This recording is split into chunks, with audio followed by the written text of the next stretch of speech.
Mercedes has defined their future development plan: maximum update frequency. The FIA lowers the age for obtaining a super license, opening the door to Formula One for young talents. Verstappen shared what the new generation of cars needs and expressed a desire for some unlikely changes. This is Formula One news, and we are starting. Mercedes aims to bring updates for their car every weekend. This development direction was chosen after many unsuccessful attempts to find the silver bullet that could once and for all fix all the car's shortcomings. Currently, the team is focused on small but constant updates and the systematic resolution of W15's issues. And so far, it can be concluded that the chosen approach has worked. The team confirms that they have finally established a correlation between simulator data and real-world car performance.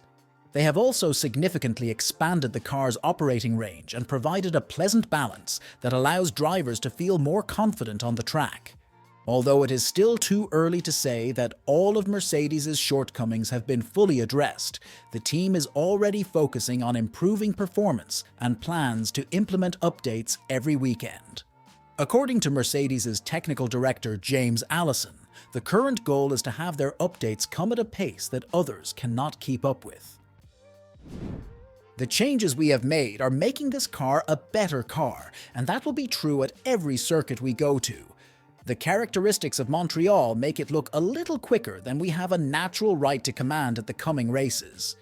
In Barcelona, I think it more likely that we will be competitive, but not right at the front because the next tracks are a little bit of a sterner test of a car. Hot asphalt, wider cornering speeds. However, I also know what we have got coming. I also know what we are planning to further improve the car. Our challenge is just to keep those upgrades arriving at a pace that the others cannot keep up with, and in doing that, just bullying our car to the front by virtue of the effort made by everybody here over the coming weeks and months to get the car so that it can have its Montreal weekend, or better at any track that we face in the future. The FIA lowers the age for obtaining a super license. The FIA has updated Appendix L of its International Sporting Code by adding a clause stating that although the minimum age for obtaining a super license is 18, certain drivers may be granted special permission to obtain it at 17. Article January 2nd 13 of Appendix L reads, "At the sole discretion of the FIA, a driver judged to have recently and consistently demonstrated outstanding ability and maturity in single-seater Formula car competition may be granted a super license at the age of 17 years old." Currently, the wording "at the sole discretion of the FIA" appears questionable and may provoke many disputes regarding why some drivers were granted permission to obtain a super license while others were not. Additionally, the criteria for determining a driver's outstanding abilities are unclear, as this phrasing is insufficiently specific. Despite this, these changes to the code seem positive and may soon be used to grant a super license to Kimi Antonelli.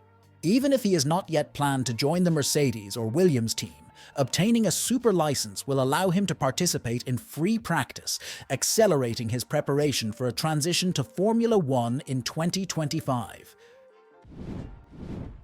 Max Verstappen advocated for a significant reduction in the weight of the cars to improve maneuverability and enhance on-track competition.